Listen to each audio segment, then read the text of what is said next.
crash and burn right now. Many of you are reaching out in the community. There's a lot of financial crashing happening, and also some material, emotional, and of course, physical. All of this is very prevalent in our world right now, and the question is how to navigate this gracefully, with ease. And I want to point out to you here today in this brief talk the difference between a crash and burn in the financial realm, in even the emotional realm, and even the physical realm, that this is very different and very separate than a crash and burn of the soul. And they can become one if you allow them to. But this is where you really truly have a choice. You know, life can take from you all of your money, all of your belongings. It can take from you your loved ones. It can break your heart.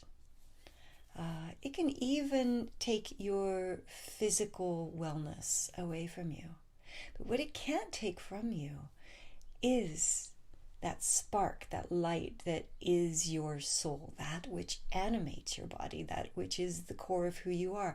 This aspect of you cannot be altered, damaged, or taken away from you. And when we turn our attention away from that which is crashing and burning, no matter how spectacularly, and turn it towards that ever burning flame within, there is always hope, there is always light, there is always joy. And in fact, if we look long enough and deep enough, these losses in life can even become revolutionary, liberating in some aspects. I want to read this statement from my meditation this morning. And this is really in answer to some people who reached out to me recently that I wanted to help. And what I realized is that we only become truly stable in material abundance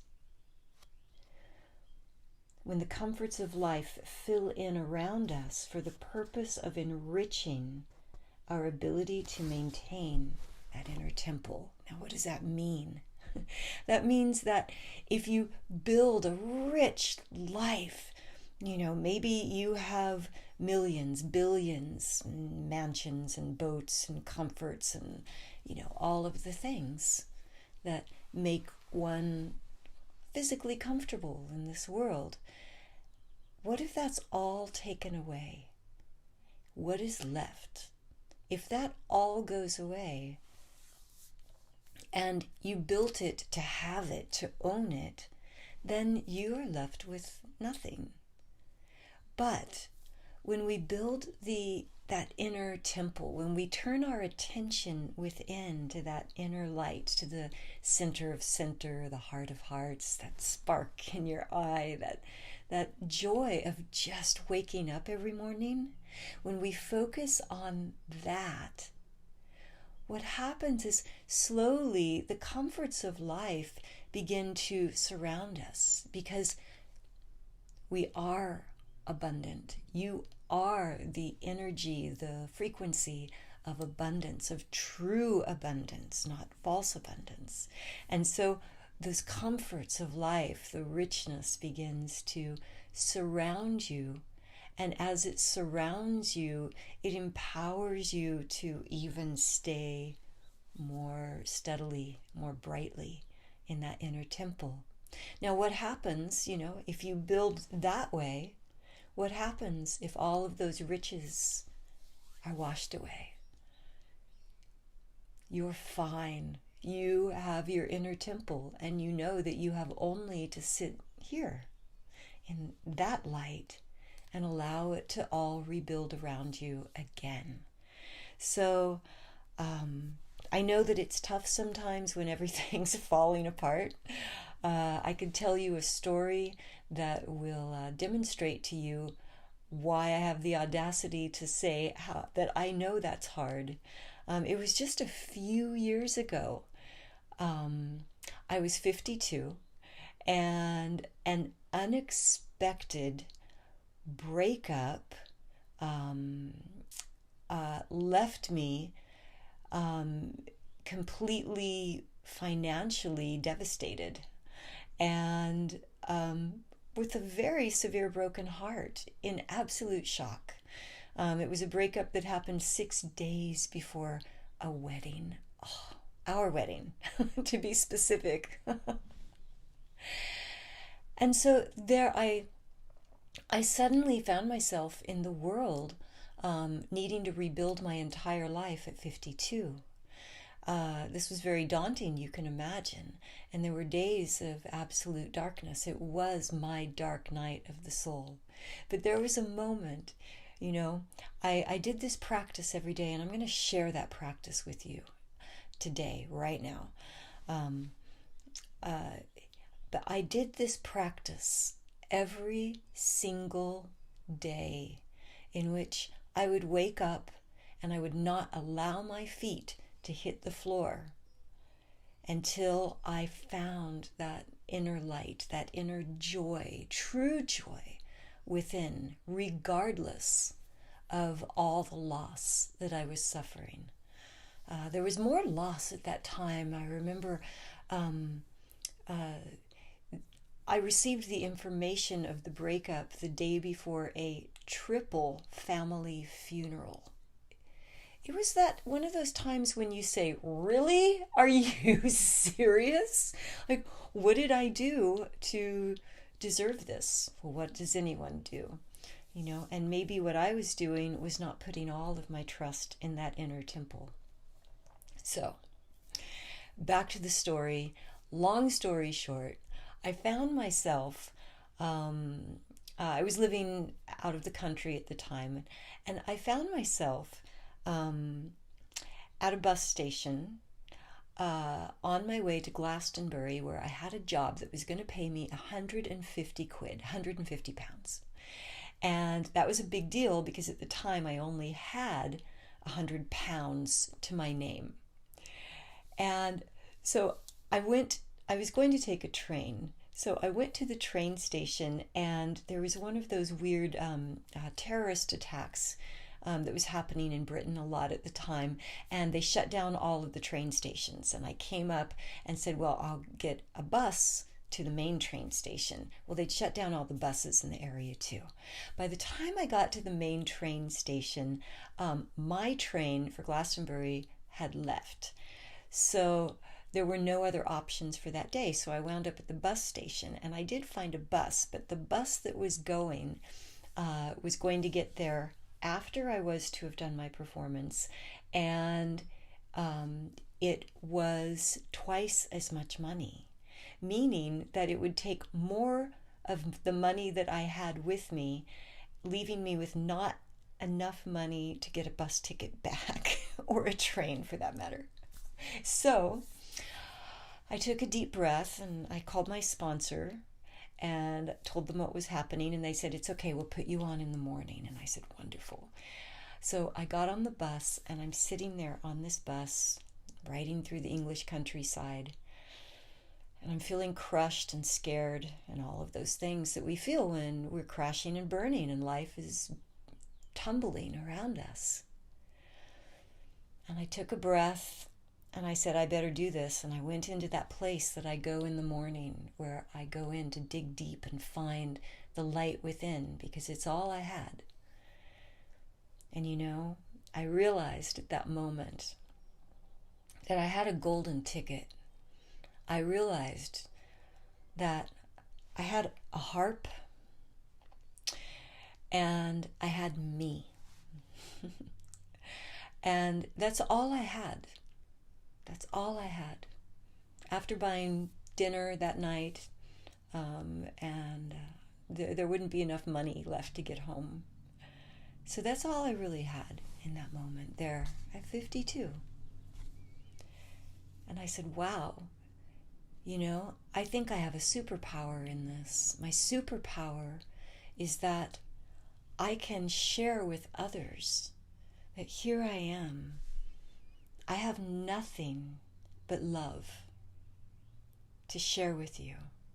And my love is so authentic because it is all I have.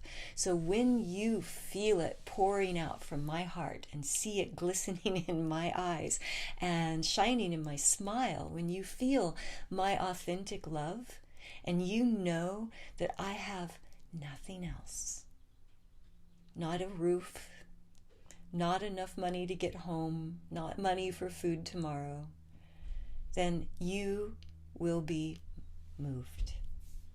And maybe you'll find that doorway into your own heart, your own inner flame. That was a superpower. And that superpower led me to be here. Not in a temple, not in an inner temple, yes. But certainly I don't live in a palace now. It's 3.5 years later. And I am still living very much off of the generosity of others. Yet I have built up enough from a foundation of love to have all that you see me presenting. I don't own all of the wonderful instruments that you see me playing. And when you see me in that beautiful golden backdrop surrounded by all those wonderful instruments and these beautiful paintings of the light, maybe it will enrich you in some way to know that when I look out, my perspective sees a dusty garage full of a bunch of other people's stuff. And you know what? It's okay.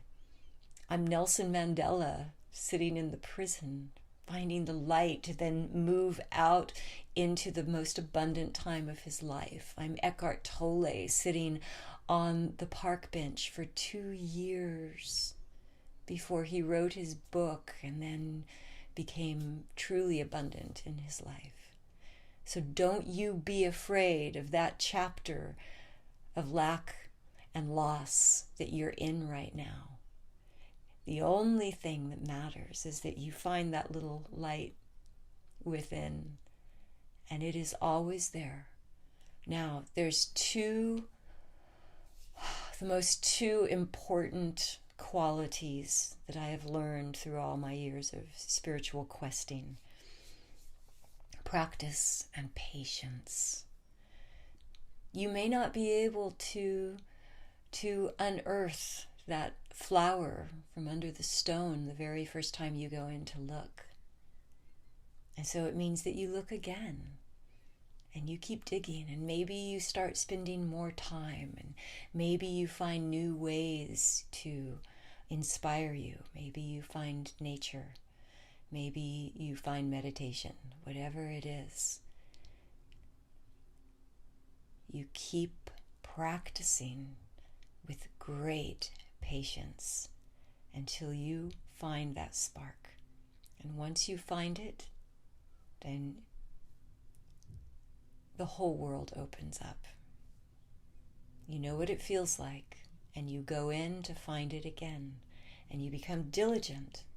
And in fact, all of the work that we do, even the greatest masters in this world, even those who are ascended masters and enlightened beings, will tell you that the end all in spiritual practice, all spiritual practice truly is shortening the amount of time and effort that it takes to reach that inner peace, that center of centers.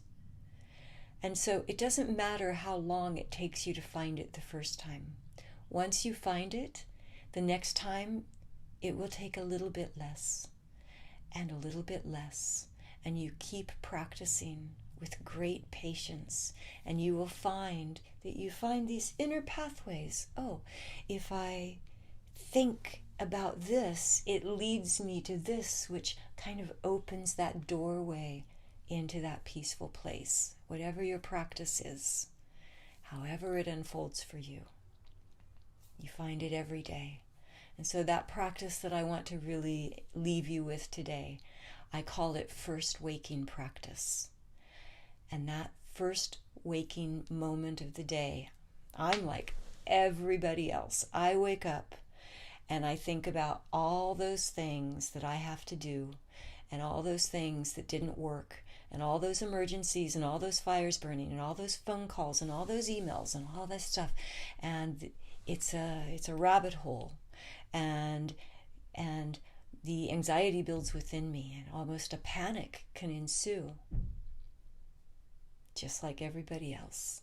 And then, inside of that practice, the first waking practice, I say, no, monkey brain, no, I am not your slave. I am the keeper of the temple. And we are going to walk into that temple right now. And I take a breath and I start my journey into that place of inner peace and inner joy and light.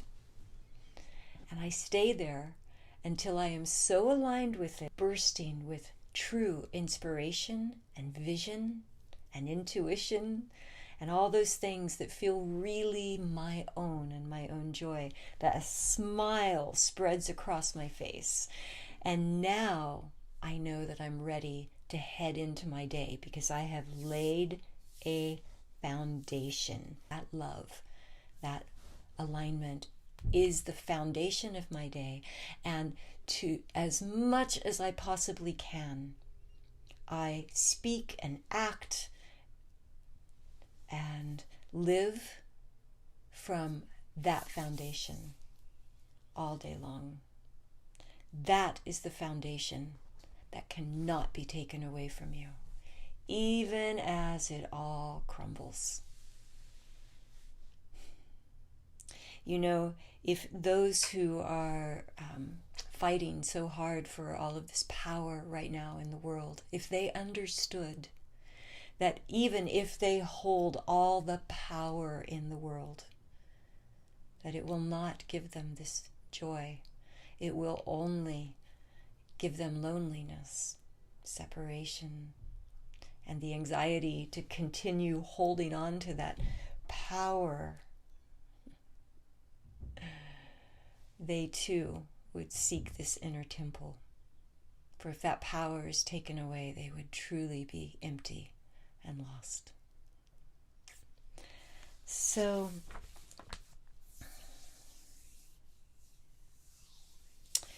I want to leave you with one last thought.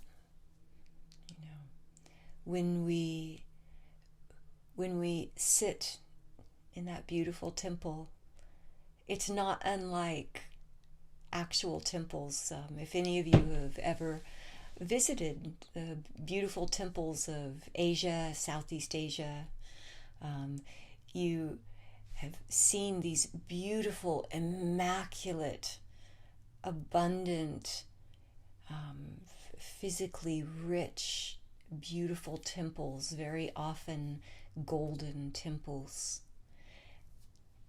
that are truly some of the most peaceful places on earth, places that you cannot enter without coming to center in peace. And so often surrounding these temples are these muddy shanty towns selling every form of trivial trinket you can imagine, and thieves who are very interested in your wallet. So your entry to this temple, your temple within you, it will not alleviate the conflict of the world around you. That will still be there. But what it will do is it will tip the scales towards one more person living a life from joy, from love, from peace, from centeredness. And the tipping of that scale is greater than the accounting of just one person. Because as one person lives as peace, as joy, as light, and the light begins to shine out from within them, it shines on everyone they meet. And you know, at the end of the day, that's all anyone really wants. All that fighting in the world, it's for happiness. People think that they can fight their way to happiness. No one's fighting to be miserable. They're fighting because they think that if they win, or their side wins, that they'll be happy. But we're only happy when we give up the fighting and become that which everyone else is fighting for. Love. Joy. So with that, practice patience.